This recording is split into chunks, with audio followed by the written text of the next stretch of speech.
की आज दिनांक 22/2/2026 या रोजी ठाकूर महाविद्यालय माध्यमिक महाविद्यालय तसेच ज्युनियर कॉलेज या ठिकाणी महाट्रान्सपोर्ट असिस्टंट इंजिनियर सिव्हिल या एक्झामसाठी आम्ही सगळेजण इथे जमलो होतो. तर इथे एक अनुचित प्रकार आम्हाला निदर्शनास आलेला आहे की आम्ही ज्यावेळेस एक्झाम देत होतो तर मेजर जी प्रॉब्लेम आहे त्या अगोदर मी सांगतो तुम्हाला की आम्ही इथे एक्झाम देत असताना अगोदर स्क्रीन मध्ये बंद होत होती, ब्लँक होत होती. त्याच्यामुळे मग आमचे भरपूर जणांचे आधी डेस्कटॉप चेंज करण्यात आले आणि त्याच्यानंतर आम्ही दुसऱ्या सिस्टमवर बसल्यानंतर दुसऱ्या सिस्टमवर बसल्यानंतर एक टाइम मध्ये दोन्ही व्हॅरिएशन येत होता. आणि दुसरी गोष्ट दुसरे पण पीसी आम्ही डेस्कटॉप चेंज केले तरी पण त्याच्यामध्ये आम्हाला हे दिसलं की पूर्ण अजून पण ब्लँक, पूर्ण आम्हाला एकही क्वेश्चन दिसला नाही. आम्ही ज्यावेळेस माऊस फिरवत होतो त्यावेळेस ती स्क्रीन ब्लँक होत होती. दुसरी गोष्ट अशी आहे की याच्यामध्ये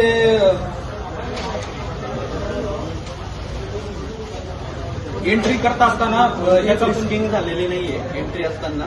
आणि जे काही बॉडी स्कॅनर वगैरे लागतात म्हणजे टीसीएस आयबीपीएसच्या प्रत्येक एक्झामला जे बॉडी स्कॅनर लागत असतात, मेटल डिटेक्टर जे असतात ते कोणतीच गोष्ट इथे अवेलेबल नव्हती. आणि त्याच्यानंतर कोणतीही एक्झाम चालू असताना जॅमर चालू पाहिजे तर जॅमर पण चालू नव्हते. सर जे इन्व्हिजिलेटर होते, जे ऑब्झर्वर होते त्या सगळ्यांना फोन कॉल्स येत होते. तर ह्या गोष्टींची दखल घेतली पाहिजे.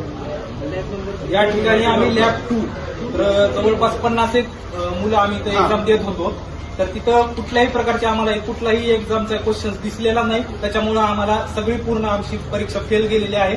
तर याच्यावर शासनानं कडक कारवाई करावी आणि खाजगी सेंटरवर आमचे एकतर परीक्षा ठेवलेली आहे त्यांनी, त्याच्यामुळं त्याचा पण विचार करावा आणि ही सरळ परीक्षा रद्द करण्यात यावी अशी आमची शासनाकडे विनंती आहे.